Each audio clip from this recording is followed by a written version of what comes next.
Hello, and welcome to what's going to be a little bit of a different RPG Maker tutorial. This is a video I've wanted to make for a while now. I have finished 2 game jams recently, and I'm going to be talking about what I learned from those game jams, how that helped me, how my experience with the first game jam helped me with the second one, which was an RPG Maker game, and how I think these lessons will help me going forward, and some ideas and thoughts about trying to remain productive while making an RPG Maker project, or really any programming video game project. So we'll start with Astral Path. This was a game that I made in Godot engine. It is a roguelike that I had 1 week to make, and the very first thing I did was a design document. And so I went onto the roguelike page, the challenge page on itch.io, and they linked an article, What is a Traditional Roguelike? And it had 5 points. One of the voting criteria for this game jam was, is your game a roguelike? So they posted this, and these were things that they were going to be looking for. And so I kind of went through each of the points and decided how my game was going to do it. Now, my game, I only had a week to make it, so it's going to be fairly simple, of course. And I'm just going to jump into it real quick, just so I can demonstrate a few things as I talk about them. But one of the, so here's your game, you're running around in a randomly generated grid. I just found some treasure, pick that up. So one of the things that I had to do was obviously make a random dungeon. This is an important part of the roguelike experience. And this was actually pretty easy for me to do because I had previous experience on an old RPG Maker project of mine, Den of Fortune, which I actually streamed a little bit of the development of many years ago. And part of that was I managed to make a random dungeon using events in RPG Maker. So I had already spent a lot of time, obviously, thinking about how to do random dungeons, so this was actually not the hard part. The hard part for me was creating a database, because this is a card game. As you can see, I have a number of different cards here. I decided to start this particular playthrough as Fire. So I have a particular set of cards, and if I go into a combat here, you can see I have these cards here. It's random what order you draw them in. I need data saved on each of the cards and how they work. And on top of that, I needed to have the game able to save whether or not any individual card was upgraded, how many levels the upgrade had, and what the effect of that upgrade would be, and to have the card text reflect the upgrades. So there's a lot of database work that went into this, and this was learning how to do that was probably the single most valuable thing I learned from this whole experience. The other thing was overcoming some UI issues with the Godot engine itself. I'm not going to get into too much detail with that, but there's basically there was an issue where if you have multiple embedded UIs that are on top of each other, so let's say I'm in a menu and then I open a submenu, and then I push a button to close the submenu, it'll close the submenu and then close the main menu as well. It just goes all the way down the stack down to your base scene. And so finding ways of dealing with that was very important. If I don't want to spend too much more time on this, I guess I'll just play around with this just to quickly demonstrate how this works, and then we'll get on with the rest of the video. So the way this works, you can pick one of your 5 cards to start. You type 1 to 5 to select that card. So here, let us go with Burn first here, our first card. So it was a red card, the first color was red, but it went to a blue. So that means I can play any blue card from my hand here. So I'll play Bubble. From Bubble, blue goes to red, play Submerge. Red goes to green, we play Burn. Green goes to red, play Thorns. And like that, and then end your turn. So like that, you could try to chain your cards together. Now in this case, as you can see, I don't have anything transitioning to or from green. So if I play Heal, that's my only card this turn. And if I play anything else, I will not be playing the Heal this turn, unless maybe the Kindle draws me a Heal. So let's commit to red first, see what we get. We got a Bubble, okay. So that does not help us. Anyways, that's sort of how this whole thing works. And then, you beat the enemy, you get your rewards, you have an inventory that does stuff. Can I quickly demonstrate 2 spellbook scraps? Does that give me enough? It does, okay. So spellbook page, this is what I mean by nested menus. So I use a spellbook page, I could upgrade a card, let's upgrade the Bubble. And it will now remember that that bubble is upgraded. Bubble will now give me a shield of 3 instead of a shield of 2. Okay, so that's enough of that. So a lot of database work went into that. I'm pretty happy with how things worked out for the most part. Unfortunately, this game was plagued with a ton of bugs. People were reporting crashes, there were incompatibility issues, particularly with people who were running the game on Mac. So there's a lot of stuff that, like a lot of post-release stuff to try to fix, and there's still some things that I could probably be fixing up and improving on this. I kind of don't really want to be spending much more time on this because it was supposed to be just a one-week project and I wanted to move on to other things. But I did learn a tremendous amount from doing this process. One of those things that I learned that was incredibly helpful was how to use itch.io, how to upload things, and in particular, how to use Butler, which is like an app or a program or digital assistant, I don't know what you call it, which can automate the process of uploading your games to itch.io. This thing was a huge pain to set up. I had to look up several tutorials, several disjointed tutorials, and sort of piece things together. I used the documentation they had, which wasn't entirely clear either. Eventually I managed to get it working. I might actually do my own tutorial video on that at some point, just because, the process I went through, it would have been nice just to have all that in one spot. But then again, someone else might, not have the same issues I did. I don't know. It might still be worth doing. But this was incredibly useful because when I went to Hunt and Circumstance, my second game, that just uploaded super smoothly. I've done some updates and everything's super smooth, no issues whatsoever. So once you get Butler set up for any single project, every other project you try to do on itch.io going forward is going to be so much easier. So this was incredibly valuable, and if you're planning on uploading anything to itch, I highly recommend getting Butler set up on your machine. And finally, I learned that doing a game jam is a lot of fun. I think it's an opportunity to learn new skills, try new things, maybe make a project in a style that's not really something you would normally do, especially if you have criteria like this. I mean, I like roguelikes, but there was this criteria and I was following it. And we'll see this when we get to Hunt and Circumstance as well. Like, I'm not personally a huge fan of archer characters, but one of the criteria for Hunt and Circumstance was to have your main character use a bow. So I built my game around that. And I'm pretty happy with how things turned out. So that's going to be it for Astral Path. On to Hunt and Circumstance. Well, one big change here is that this was a 1 month long game jam rather than a 1 week long game jam. And with a month, that's a lot of time. That's a lot of time that you can spend not working on your project. So it's incredibly important to take your workload and divide it up into small pieces and have deadlines for each piece. That can really help you to go forward. And if I open this design document, one thing that I find kind of funny is that I've been working on this one for over a month, and it's less than half the words of the one that I did in 1 week. That's just how it goes sometimes. But yeah, if you can see, I have part of my design document is a timeline. These are the goals that I have for specific things, and I should be updating this and giving myself a bunch of goals for May. I kind of took this first week of May off just after this thing was finished, but next week going forward I want to continue working on this because I really like what I have with Hunt and Circumstance and I want to keep going with it. But yeah, having set deadlines, so you can see the very first thing, this was just the first day of the contest, figured out what I wanted my features for this to be, and I was successful in that. Then for week 1, day 7, have prototypes of enough art assets to make some basic levels. I have a character sprite and basic terrain sprites. I successfully did that. Go me. April 14th, flesh out NPCs and figure out important story beats. List out progression of player skills and stats and how they relate to NPCs. Ah, that's a funny joke. Yeah, so this, I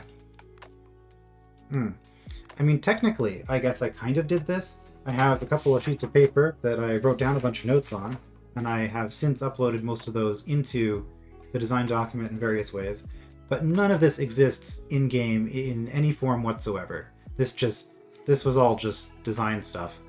So not a lot happened on the game in that week in terms of RPG Maker content. April 21st, have the first month of content finished. I don't even have the first day of content finished yet. This was me setting a future goal, a vague future goal that I didn't really have any plan for, and it didn't work. But so I have like a sample hunt at this point. I basically have a proof of concept of the game systems. And that's kind of what I got done by the 21st. So utterly failed on this, but I sort of rewrote the goal as just make the game work, make it so that the game system will do what I want it to do. And then every time I tried tweaking it, I found all sorts of bugs, and things kept falling apart. And so balance and testing for all content, well, I was testing the basic game system for an entire, like it was basically 2 weeks just to make the game system for my game. And then I had a couple of days at the very end here where I was like desperately throwing together a couple of hunts to make sure that I had something, including writing an entire tutorial explaining how the systems work. So this was kind of a mess. The game itself, I'm pretty happy with how a lot of the systems turned out. Let's just go with the Great Rodent Hunt.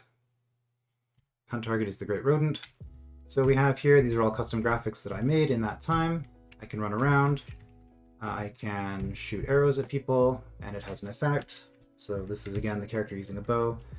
I can go into combat, and it kind of works. I take damage because I am too close to them. I'm not using my bow. There's a bunch of cool stuff in here. And it is a puzzle game, so your health is a resource, and you need to manage your health. You need to manage your health in order to get to the target at the end. This is another little thing I did. These little pickups, they glow if you're close to them. So that's kind of fun. But anyway, so I'm pretty happy with how that turned out. And one of the things that I learned was that I can do pixel art. This was literally the first time I tried to make anything in pixel art.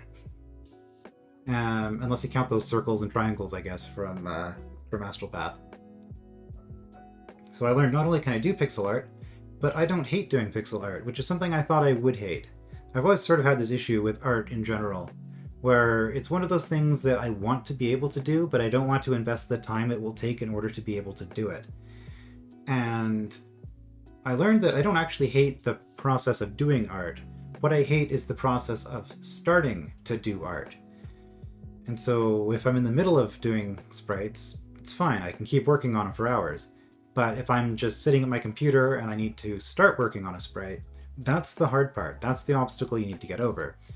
I also learned that Sprite is amazing, which is the program I was using for this. I'm just going to quickly demonstrate a technique that I learned during this process. So let's say we wanted to palette swap this guy and have his hair be black instead of gray. Well, I'm going to increase my brush size. I'm going to use the eyedrop tool here so I can kind of see here. So these are the two colors here, are the two colors of this hair currently. And then let's go with the two darkest colors. And then if we're on the shading brush, what's going to happen is this color will increase to this will increase to this will increase to this, and every other pixel will not be affected. And so I can just use the shade brush like this, and if I do it again, because it went from here to here, I do one more step and I can go even darker, and then there we go, our character has dark hair. Just like that. So yeah, Sprite has been incredibly powerful. I really like the features of it. The shading brush in particular was something I learned from watching pixel art tutorials by, I think Adam C. Younis was his name. Fantastic pixel artist and also game dev who's doing YouTube and Twitch streams, I believe. So great resource for learning pixel art. I really enjoy his content, and I'm still looking at it from time to time when I want motivation on things. Alright, so Sprite is great. Importing assets into RPG Maker, super easy. Making custom tile sets for RPG Maker is less easy. So let's take this init screen here. No, let's go into the archery tutorial. We'll draw here. And so just kind of give an example of this. So I have this cliff. Actually, let's do the dirt one so it stands out on the grass. And so it kind of works the way that your tiling works with RPG Maker. But there were some specific issues with it. So if I do this in particular, you can kind of see that these squares here, the pixels don't quite line up the way that I would have liked. So I had to create, I think this is the one I want. Create different pixels in order to get that sort of rounded effect on the corners. And this sort of thing, like, it ends up being messy trying to put the whole thing together, because then you have to do the shift click stuff, and have a shift click here and go, and no, this one, shift click here and place it there, and then get rid of the shadows. Like, there's there's a process for doing it, but I had to, first of all, I had to make these custom things that didn't exist in the base file. And then also, in order to avoid this, I mean, you can do it on layers if I wanted to. This would be one way. Oops, that's not shadow. So for example, if I do this on a separate layer, like, I don't get those white artifacts anymore. So the whole tile set process was a little bit of a pain, trying to get all that to work. Another thing was JavaScript, which is something that I learned. I use it in various places in the project. So if we go to the Great Rodent Hunt, look at all those events, man. The main use I use for these is, do I even use it in here? I guess I don't, because I'm using arrays here, but in order to access the array, we go into the rodent, for example, 11 pages for each of these enemies. Like, this is a game system, took me a while to make. Yeah, but I'm using, I'm using some JavaScript in here in order to set specific array indices within my array that exists within the variable. So there was a lot of JavaScript implementations that went into that, and this is probably the most important part of that little tangent, which is that the RPG Maker forums are a fantastic resource if you're wanting help with something, or if you're wanting to look things up. And in particular with JavaScript, there is a list of all script calls for, I think there is VX as well, VXAce, MV, and MZ. So depending on your version of RPG Maker, VXAce uses Ruby instead of JavaScript, as I recall. I don't know, I've done VXAce, but I haven't done scripting in VXAce. So, that was a good thing to learn. And finally then, I guess I just want to talk about the pros and cons of doing a game jam project in the first place. I think that deadlines work. This is the first thing I learned. Obviously, doing something in 1 week, I got a lot done. Versus in 1 month, there were sometimes 2-3 days in a row where I didn't even open the project. So I think that having a relatively short deadline, or having tasks that you can work on within a short deadline, is incredibly important. Scope small. This is important not only for the 1 week project, but also for the bigger project, to break it into smaller pieces. And in particular,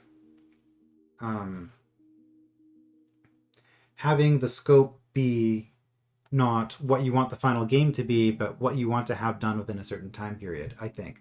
So essentially, if you have a long deadline, give yourself short deadlines. Experiment, learn new things. This was great. And I actually finished something. Like this Astral Path, I mean, it's still kind of buggy, there are balance issues, but I did make something. And I learned a lot from that process. Same with Hunt and Circumstance. This tutorial thing, it's, again, available on my itch.io. You can play through it. You don't even have to... we're not going to save the changes we made. That's fine. I don't think I made any anyway, but... so this is playable in the browser. You don't have to download anything. And this Great Rodent Hard Hunt is possible. I will say I have completed it with 10 health remaining. So I'm curious to see if anybody can do better than that. I assume there's probably more than one path, but there might not be. Balance is interesting. Because making the game harder, making a puzzle game about resource management harder, the way I went about doing that was by giving you more obstacles to overcome so that you have less spare health to do with things. But this has the side effect of closing the number of options that you have at any given time. So just because you have less health, that doesn't actually necessarily make it harder, because part of what that does is it lets you just look at a whole set of paths or options you could be pursuing and just saying, I don't have enough health for that, so I'm not even going to try it. So I'm actually not entirely sure if the hard hunt is technically harder or if it's just that you're more constrained in your resources. The easier version of it, the easier version, you can use the hard solution, but you can also use a very different solution. I've solved it multiple ways.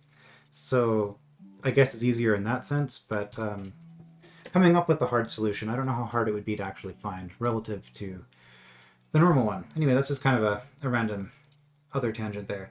Disadvantages of the game jam system. Well, when you're in a game jam, it's really hard to be motivated to work on things that aren't game jam projects, because you have a very short window in which you're supposed to work on one thing, and any time spent working on anything else in that time feels like it's time that you've lost on the game jam project. So that's a concern. Another concern is crunch time. The last day for Astral Path, I actually did 20 hours of programming in one day. I don't recommend doing that. I felt kind of terrible afterwards. But I guess I can do it if I have to. I'm, really want to get something done and it's just not working, and you just keep, hammering away at it until you get something that kind of works. So, yeah, that was a thing. As long as you're able to pace yourself and not do that, I guess this is just, a personal issue. And finally, general productivity thoughts. Again, going back to my design document. The design document is amazing for a number of things. Just having a list of all of your variables is incredibly useful in RPG Maker. Because sometimes I'll be in the middle of something and I'll be, looking at my variables. Okay, which variable do I want to do with this? Am I currently using this variable for something else? Like if I'm calculating something, well, variables 1 to 5 are all used to track the player position on the map when the arrow is being fired. So I obviously don't want to mess around with these if I'm firing the arrow at something. Things like that. Enemy kill count. Well, this is used very specifically for tracking when the player flees from combat. So if you're fleeing from combat, you don't want to touch this. It's already being used to do things. And in general, you probably want to be creating new variables anyway. I do like having a general temp variable, but aside from that, it's probably good to have one variable do one thing, more or less. Temp, the purpose of this variable is that literally every time I use it, I am setting the variable to what I want it to be used for the instant I am going to use it. So temp is the one variable I can use in all of my events, and it's not going to mess up the other events. But everything else, it's important to know what they're used for. Switches, arguably even more important, because you just have an on and off, and it's really important to know what they're for. And I keep track of my icon set. This is also useful, just to kind of know where things are, more for when I'm spriting. And finally, the main thing I want to talk about, which is the to-do list. Making a list of tasks that you have. I think I actually fixed this one. I'll just get rid of that. And I fixed this one too, because that was the last thing I did before I submitted. Okay.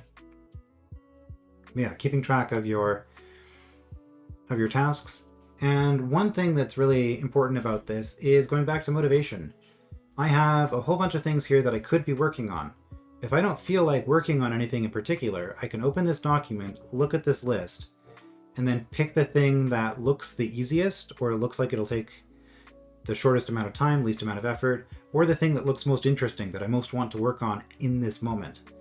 And that way I can be more motivated to work on something, because like I was talking about with the pixel art in the previous section, you need to be motivated to start, because once you've started something, you can continue working much more easily. At least that's my experience. It's my personal inertia issue, I guess. Once I've started working on something, I can just keep working on it for a very long time.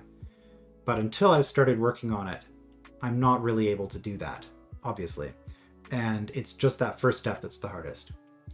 It's like going to the gym. Once you're at the gym, you can work out for half an hour, or whatever. You can get your routine done. But leaving the house in order to get to the gym, that is way harder than all of those weights you're going to be lifting when you're at the gym. It's just getting into a position where you're going to be able to do something. Set up your work environment. Now, this is an issue that I have because I work from home. This computer that I'm recording on currently is also the computer that I watch YouTube videos on. It is the computer that I, chat with friends and family on Discord. I play games on Steam. And in fact, I have Steam open right now because RPG Maker and Ace Sprite are both run through Steam. So I actually need Steam access in order to work on these things. And so having the ability to use my gaming playing machine for work, I really sort of needed to compartmentalize this into sort of two different things and have a way of focusing on one of these things rather than the other. And part of that for me has actually been music. There's sort of two main aspects. The first is that when I'm being productive, I close my browser. With the exception of this window right here, you can see I have Lofi Girl playing in the background right now. That's the background music for this particular video. And Lofi Girl is something that I use for these RPG Maker recordings in particular. But when I'm not doing that, when I'm trying to be productive for work, the music that I use is Soul of Wind, I think the channel is called. They're like 3-hour and 10-hour long compilations that are just piano and rain. And I love those. They're very relaxing in a way, but they're also like this constant background noise that gives me a need to focus away from the noise in order to focus on something else. And I found that to be very effective. And an additional thing as far as the work environment goes, I only play the rain and piano music when I'm going to be productive, when I'm working on things. And that means that, starting is the hardest part of this, right? Well, my starting process is to open up a Soul of Wind piano and rain compilation and hit play. And once I've done that, I've already started because that is the start of my work mode. And that's a thing that I will do. And it's been fairly effective for me. I don't know if that trick will work for other people, but for me, I found that to be very useful. And another part of that, another important part, I can't remember if I said this already, I will not listen to those in any other context. So that is exclusively work environment ambience for me. And that way, every time I hear it, I know that I'm in work mode. I'm at work right now. I'm at the office, even though I'm at home. And that means I'm not playing video games. I'm not looking at YouTube videos. I'm not doing any of that stuff.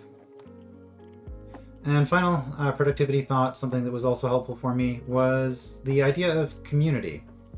In this case, I was using my friends and family. In particular, my siblings are both into gaming quite a bit. And so this is something where I would produce something and then I would show them what I had produced. For example, here is a PNG I made. And this was just kind of a way to show off, look at my rodent, look at my character, look at the arrow. I think this is pretty cool. Made this, I was pretty happy about it. And so I'd show it to my family and just be like, hey, I did a thing. Likewise, when I had this character, I guess going back to the sprite sheet, I don't need that open. So going back to the sprite sheet, when this does animate. And so I showed that and got feedback. My sister suggested, for example, that I move the head back 1 pixel from where it initially was. And so I did that, and I agree, it looks a lot better. He kind of had a bit of a hunchback before that. So this is much better. And so just, having other people to share your work with and to talk with things about. There is also a Discord group for this project in particular, for the RPG Maker contests in particular. And so I did comment in there a few times as well. And one other thing that came to mind, RPG Maker forums, great resource. I think that going forward, I might actually upload the Hunt and Circumstance game as a work in process, and then try to do a kind of monthly update where one of my commitments for this project going forward, because I do want to work on this and make a lot more out of it, will be to, on the first of every month, just do an update on RPG Maker's forums. And I think that's another way to sort of have that sense of community, because even if nobody else is looking at it, you are posting your work or your progress in a public space. And just the knowledge that you're doing that sort of holds you accountable to some extent. On top of that, the RPG Maker forums themselves are actually pretty incredible. If I have a question, I can post, and within like 10 minutes, somebody has already posted giving a reply to something. At least that's what happened the last time I did this.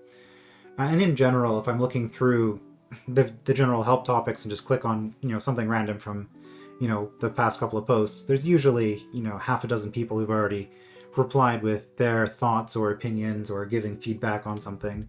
Or if you're asking a question about a mechanic or something, a feature of RPG Maker, people are really good at this site. And so I imagine that if I were to post my project on there, I would probably get some feedback from people, because there are a lot of people there that just like giving feedback on things, which is wonderful. And so yeah, that's probably something else I will do in order to try to maintain my my interest and my motivation going forward. Especially if, like I said, I have a set date where I'm doing monthly uploads, and I have this expectation, even if maybe other people aren't waiting on my update necessarily, I will still be able to trick myself into believing that people are expecting that, June 1st update. And at the very least, I know I will be expecting a June 1st update. And so I will be putting pressure on myself in that sense. And I think having a little bit of pressure can really help you to make progress on things. Anyway, so this was sort of a different rambly video with a bunch of disconnected topics. But, I'm just, I'm happy with the game jam experience I had. I kind of wanted to share what those experiences were like for me. Maybe this will be interesting for people. Maybe there's some things here you can think about. If you have any of your own suggestions for productivity and keeping motivated on an RPG Maker project, I'd love to hear it. Certainly, I think this is one of those areas where the RPG Maker community as a whole, we're all very aware of just how common it is to start a project and not do much with it after a certain point. It'll be sitting on your computer for years, you'll keep meaning to go back to it, or you lose interest and you go on to something else. So I think this is it's a good thing to have a few tricks for. Anyway, that's going to be all for this time, and I will be back, hopefully, to, speaking of keeping myself accountable, hopefully having a tutorial of some sort, RPG Maker related, next Sunday. And ideally, it will be something from Hunt and Circumstance. I will find some system, something that I did that's interesting, and then I'll try to make a tutorial showing other people how to do something that I learned how to do. I think that's a pretty good way to keep myself motivated going forward as well. So I will see you then.